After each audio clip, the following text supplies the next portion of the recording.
So yeah, we're back to talking about episodes of the show Farscape, with this 2 episodes, in this case, John Quixote and Shrink, Therefore I Am. Let's look at John Quixote first.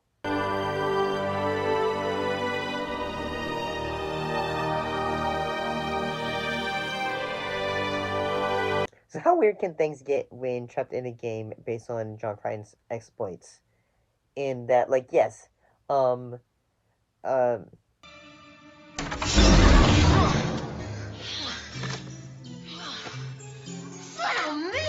kind of like the fact that, in this one, basically, Chiana and John, basically they end up getting stuck in a game, and I kind of like how fantastical it is. It's almost like they're stuck in a mix between a Terry Gilliam film meets Tim Burton, and yeah, I thought this one was pretty entertaining. Like, say, you might even have, like, references to other films in that, like, say, at one point, Rigel, he becomes, like, say, the none shall pass. Shall pass. Right. Well, that went great. Let's kill him. No. He's not gonna move too fast lugging all that armor. We can just go around. Kind of the character from, like, Monty Python and the Holy Grail. Now stand aside, worthy adversary. 'Tis but a scratch. A scratch? Your arm's off. No, it isn't. Well, what's that then? I've heard worse. Then again, I mean, I'll say, I love Monty Python and the Holy Grail. That's a classic for me. And then, like, then you also have, like, say, at one point, like, say, okay, they're, like, John ends up getting an arrow in his head, which means, like, say, oh shit, he only has a few, health points before he is, and all that. So, they meet another version of Zan, and he basically like, say, okay, man, we're gonna get you out of there, like, no problem, dude, and all that.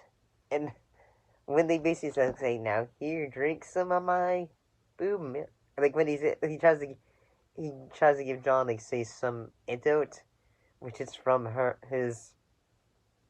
Unless Moya gets wind of this, then there'll be trouble. Okay, easy, small boy. Keep it down.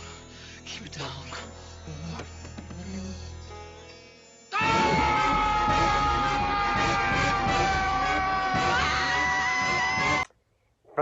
And I'm just like, saying,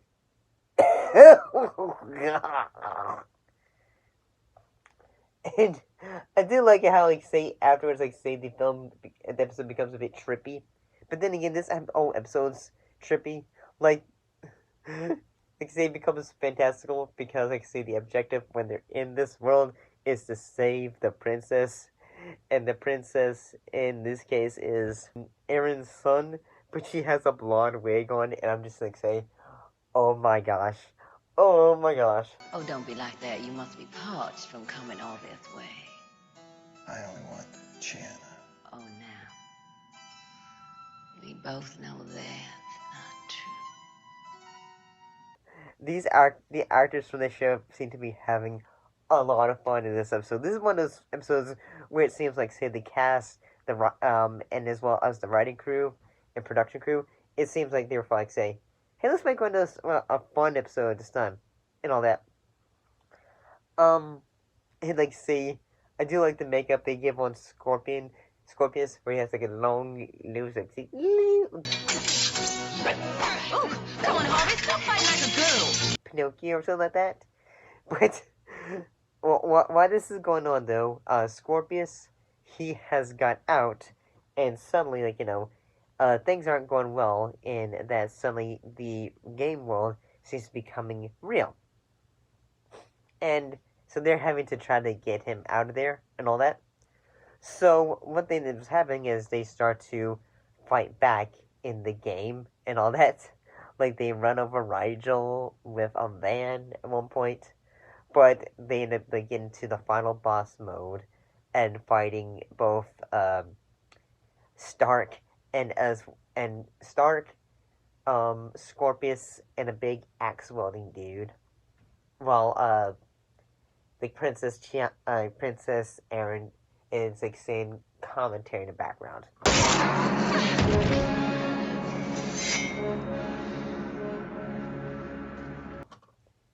This one was fun. I'm sorry. I made your face like say, yes, Kelsey, you're weird. I know I am. But I thought this one was fun. I really enjoyed it. It shows up like after like, like almost like the computer program shows up and all that. In that like it's first is like say, hey John, like are you going to eventually come to grips? Because, like he's saying like everyone has been passing away around him. But at the same time it's almost like say, well, what you gonna do? Are you going to continue to mope about it? Or are you going to do an action to try to be there and help your friends? Let's look at the next exhibit called I Shrink, Therefore I Am.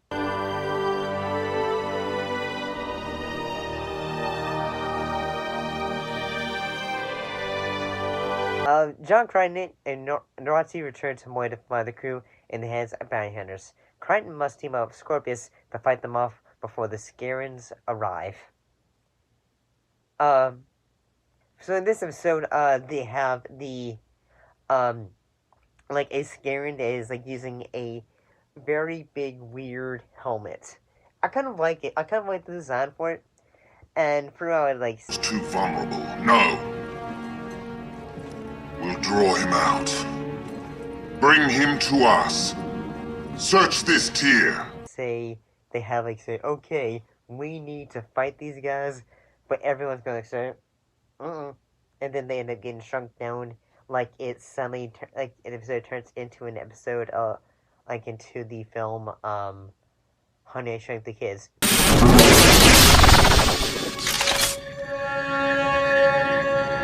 By the way, did you know that they made a TV show adaptation of that?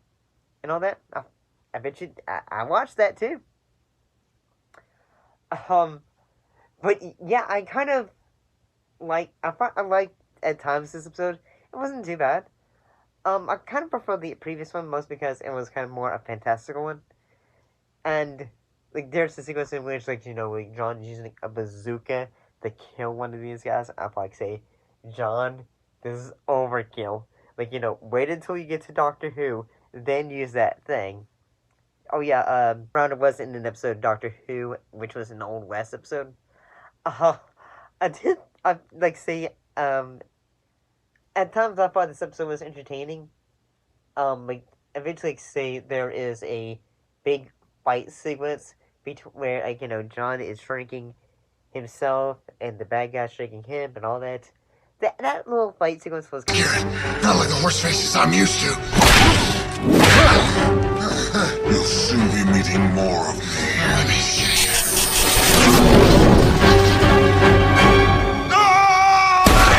One small step for man.